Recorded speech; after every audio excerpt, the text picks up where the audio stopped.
हदीस नंबर 116।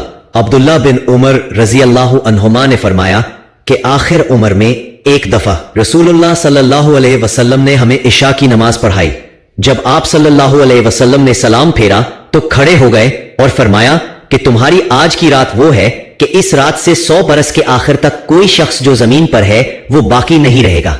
हदीस नंबर 117। एक रात मैंने अपनी खाला मैमूना बिन्तुल हारिस रजी अल्लाह अन्हा ज़ौजा नबी करीम सल्लल्लाहु अलैहि वसल्लम के पास गुजारी और नबी करीम सल्लल्लाहु अलैहि वसल्लम उस दिन उनकी रात में उन्हीं के घर थे।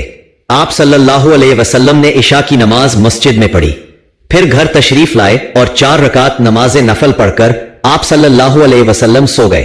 फिर उठे और फरमाया कि अभी तक ये लड़का सो रहा है, या इसी जैसा लफ्ज फरमाया। फिर आप नमाज पढ़ने खड़े हो गए और मैं भी वुजू करके आपकी बाएं जानिब खड़ा हो गया, तो आप सल्लल्लाहु अलैहि वसल्लम ने मुझे दाएं जानिब खड़ा कर लिया। तब आप सल्लल्लाहु अलैहि वसल्लम ने 5 रकात पढ़ी, फिर 2 पढ़ी, फिर आप सो गए।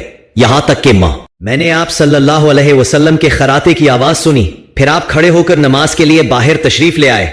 हदीस नंबर 118। लोग कहते हैं कि अबू हुरैरा रजी अल्लाह अन्हु बहुत हदीसें बयान करते हैं और मैं कहता हूं कि कुरान में 2 आयतें न होती तो मैं कोई हदीस बयान न करता।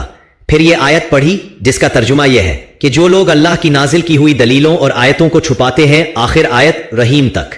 वाकया यह है कि हमारे मुहाजिरीन भाई तो बाजार की खरीदो फरोख्त में लगे रहते थे और अंसार भाई अपनी जायदादों में मशगूल रहते, और अबू हुरैरा रसूलुल्लाह सल्लल्लाहु अलैहि वसल्लम के साथ जी भर कर रहता ताकि आपकी रफाकत में शुकमपरी से भी बेफिक्री रहे, और उन मजलिसों में हाजिर रहता जिन मजलिसों में दूसरे हाजिर न होते, और वो बातें महफूज रखता जो दूसरे महफूज नहीं रख सकते थे।